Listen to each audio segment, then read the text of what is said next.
Casey Eberhard. I'm the high school organizer with the SSA. It's my pleasure to introduce Dr. Barry Markovsky. He is the faculty advisor for the SSA affiliate at the University of South Carolina, which is one of our biggest and most successful. Kelly Freeman, one of his students, is doing the leadership transition talk earlier. I tend to not reiterate everything that's in the program about a speaker. I tend to find out something interesting about them. So Dr. Markovsky plays in a band with two very, very religious Christians. Very egalitarian. Anyway, Dr. Barry Markovsky, everybody. I know from the title a lot of people weren't really sure what this is about. And I didn't come up with the title, but I expected to mostly have advisors here, and I'm glad there are some students because I think this will give some perspective on what it's like from the advisor's side. I'm just going to touch on a few issues, a few ideas, a little bit of sociological theory, since that's my area. And maybe we'll have a little bit of time at the end for discussion. So I started with a couple of questions. How much oversight and influence should an advisor have with respect to the group? I don't have answers to any of these questions, by the way. I'm just going to give you some opinions and leave some things open-ended for you, maybe get some feedback from you that's informative. Also, how to find a balance between complete indifference and letting the group just go completely off on its own versus micromanaging. And my note here expresses my feeling that probably either extreme is going to be detrimental for the group. So the question is somewhere in that vast middle area where to place yourself. I started thinking about some constraints too. So I'm a sociologist who actually studies group processes, and I was just amazed at really how little I had to offer here. But some of this is common sense. Some of it is a little bit informed by some of the sociological literature or social psychological literature. But I started thinking about, from the advisor's standpoint, what are the constraints on how involved the advisor can actually get in the group? And one of them, right off the bat, is motivation. Do you really care about this, or are you just doing this to fulfill some kind of service obligation? If I don't really believe in the group or its cause, how good of an advisor could I be for the group? Knowledge. I may or may not have knowledge that's relevant to the group. I could think of at least 2 other groups that approached me in the last few years and asked if I would serve as their advisor. And in both cases I said no, just not because I didn't want to help the students, which I really want to do, but because I didn't really have any special knowledge in the substantive area that the groups were forming around. So I just encouraged them to try to find someone who was a little more passionate about their interest area. And this is a big one at times. Maybe not for everyone, but for me. I did a little self-indulgent slide here just to especially if students are going to be here, to indicate what my constraints are, what some of the things are that I'm up against. I don't just teach, which is what most students think. I only teach, right now, a course a semester. I am an advisor for the previous group, Carolina Freethinkers, now for the Pastafarians. This is a partial list. I'm the undergraduate program director for my department. We have about 250 majors. I was the department chair through 2007.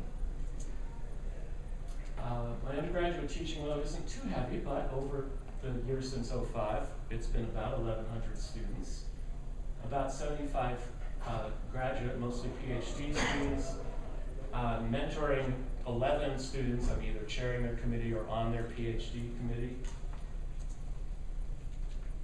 I have several grants going now, but since 2005-06 research grants, 29 publications. These take a lot of time to write, and including today, 32 conference and invited presentations. This is just in the last 7 years. So, and I'm not the busiest person I know either, but whenever I'm trying to balance my time, these are some of the things that I'm trying to balance with. And students need to know this, that in general, faculty are doing more than just teaching.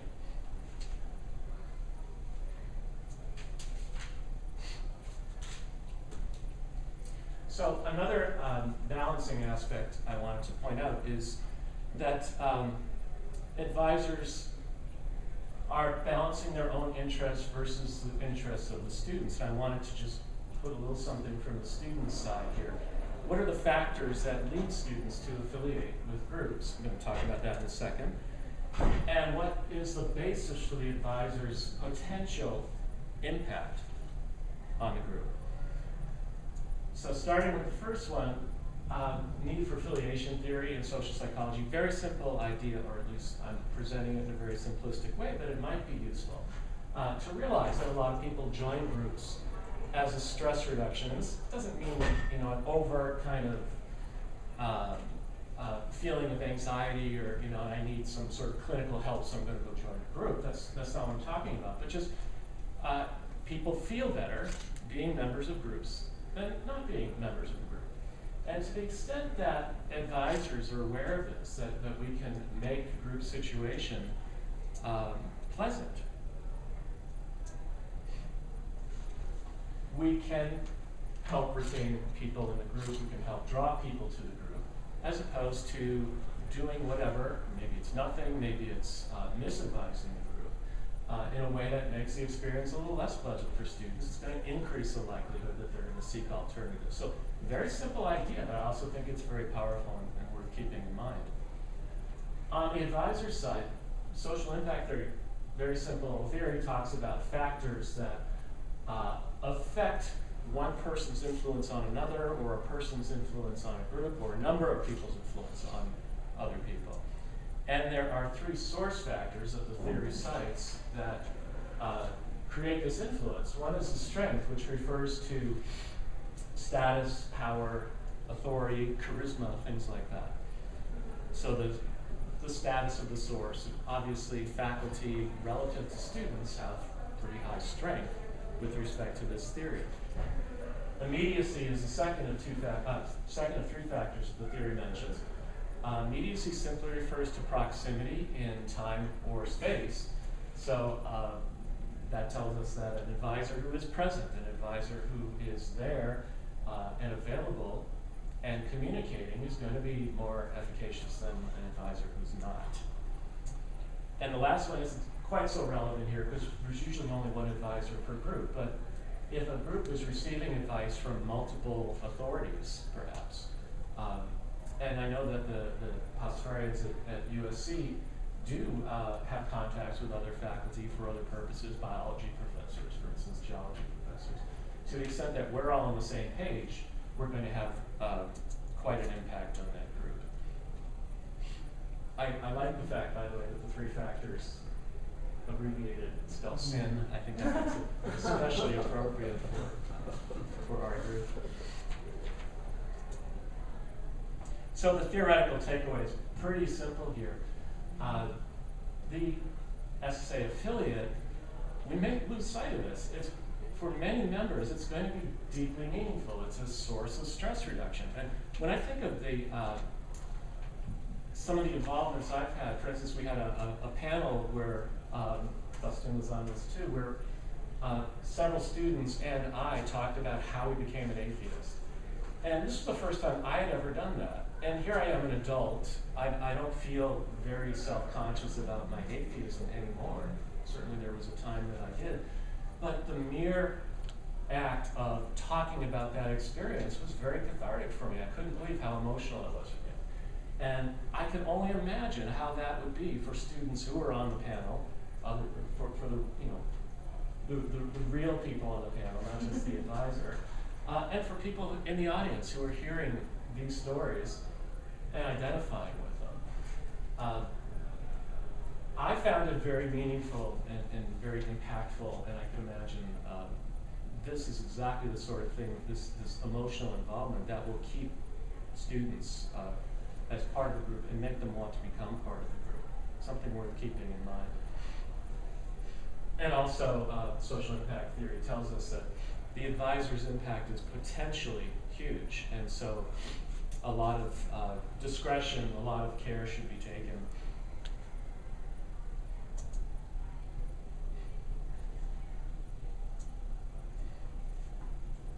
And just a few other things to keep in mind.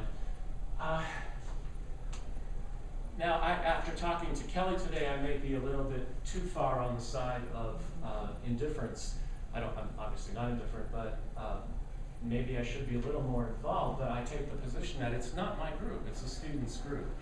And I don't want to direct them at all. And I don't even necessarily want to save them if they're doomed to fail, if there isn't sufficient interest, if there isn't sufficient talent to keep that group going. I just can't do that on my own.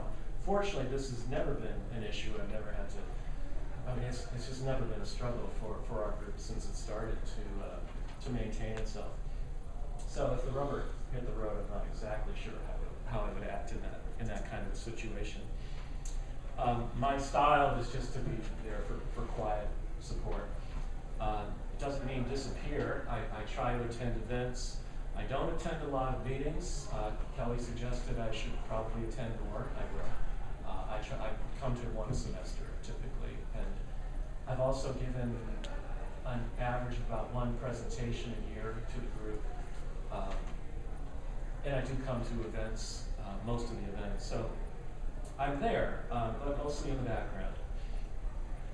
The ideal situation is one that we have. So my advice, my wisdom and knowledge has never really been tested.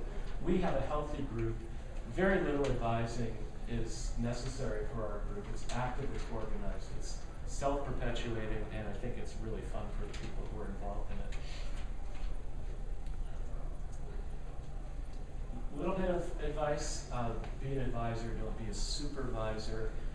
Students aren't working for you. If you feel that you're playing out your interests through the group, I think you're probably having inappropriate influence on the group.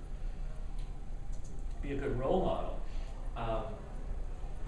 I think that it's good to remember that members of this sort of group generally have to be better, or at least behave better than people in other groups, especially faith-based groups, if we want to be seen as good people on campus, as a force for good as opposed to a force for evil. Contribute money to show support. In the past, I've made contributions of $50 or $100 to the group. It's not a big deal for me. It can be a big deal for the group. I think the group is either getting more money the last couple of years or managing it better, because I've offered to give money to the group and they've never accepted it from me. But even offering, I'm sure, is something that the group members would appreciate. Check in with the leader periodically. This I've done religiously, but not very frequently. Once or twice a semester, I contact Kelly and ask her if she needs anything, if there's anything I can do. Again, it's a very well-functioning group, so I've never really had to do very much. The founding president of the group, Andrew Cedarville, he and I were in a lot more frequent contact, I think just because it was fun for us. We have common interests, and a lot of that contact wasn't necessarily related to the group, but I think it was very healthy and really fun for both of us.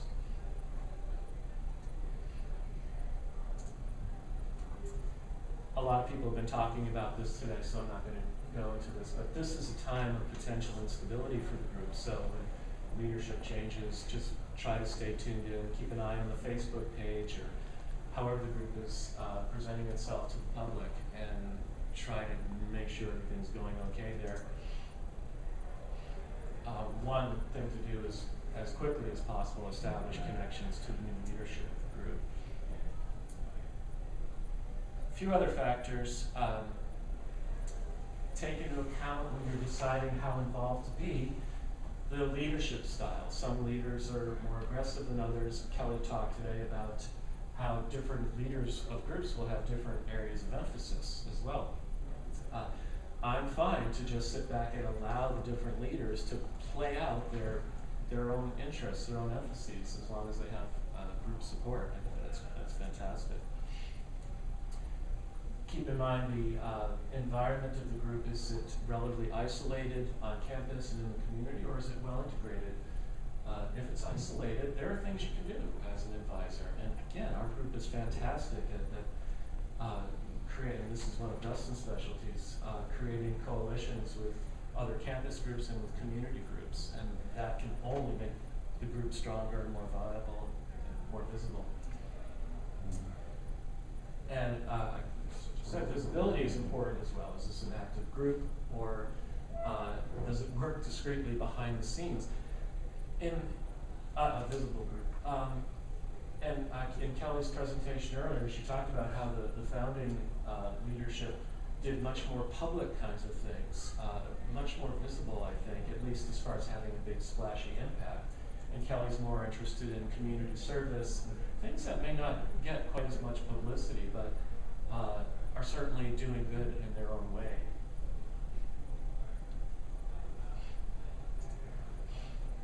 And just a few possible, I haven't been watching the time here, how am I? You have about 5 more minutes. Okay, well, I'm wrapping it up, so these are just some questions that sort of occurred to me as I was finishing up. There seems to be a lot of variability among students and possibly among groups as to the extent that they're playing the victim role in public discourse. I think that that's really attractive for some students, that I feel like a victim, I want to coalesce with other people who also feel that way, and we can complain to each other and complain to the public. I don't think that's a bad thing necessarily, but I'm wondering if maybe there are some really functional aspects of that could be a way, by encouraging this sort of attitude that we are an oppressed group, we see it a lot, that we're an oppressed group, and therefore we need to fight this. We need to circle the wagons. It can work. It can work. I don't know if it's good or not. That's why I have it as a question. What about pushing back? This is a really tough one for me, and I don't know. I can see the reasonableness of being a quiet, positive force, but I can also see the reasonableness of fighting back tooth and nail against some of the ridiculous things that people say about atheists and agnostics. So I don't know. I don't know if there's any one answer to that kind of question, but it might be a good one for discussion. And lastly, and most important, it'd be nice to hear what works for other advisors and for other groups. If we have, how many advisors do we have here? Just a few. If you can provide some insights, that would be fantastic. There isn't, as far as I know, an advisors network or anything like that, and all this is seat of the pants from my point of view. I never took a course in advising students, so I don't know what I'm doing. Which is a good way to end the talk. I don't know what I'm doing. Thanks.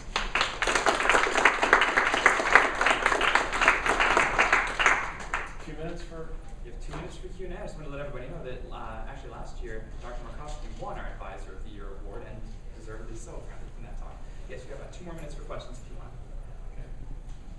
So I wanted to know if you would discuss if there were any just kind of issues or things that you've seen as the group has evolved and grown, in the way that your role has changed throughout that. I mean, you mentioned, you touched on it briefly, just from the different leadership, how that changes and how your role changes. But yeah, it's been subtle, and it hasn't been major. The way I interface with the leaders has differed just because of their personalities. I've tried to monitor more now than in the past, group meeting attendance and some other characteristics, just to try to ensure that it's a healthy, viable group.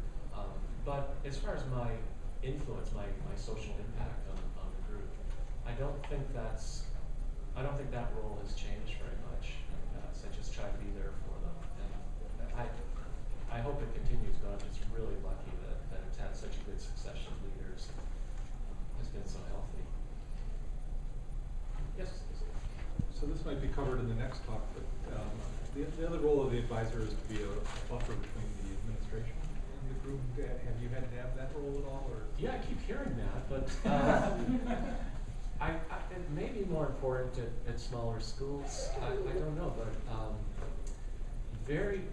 when I think about the last 5 years, very few issues have ever come up that involved that required me to be involved as a liaison with the higher administration. A couple times I've written emails and that seem to make happen what needed to happen, but I haven't had to do a lot of that. Yes, mine's two-part. One is real short. When did you start with the group as the advisor? And do you see a point where, short of retiring, you will step aside and not be the advisor, and maybe someone else can?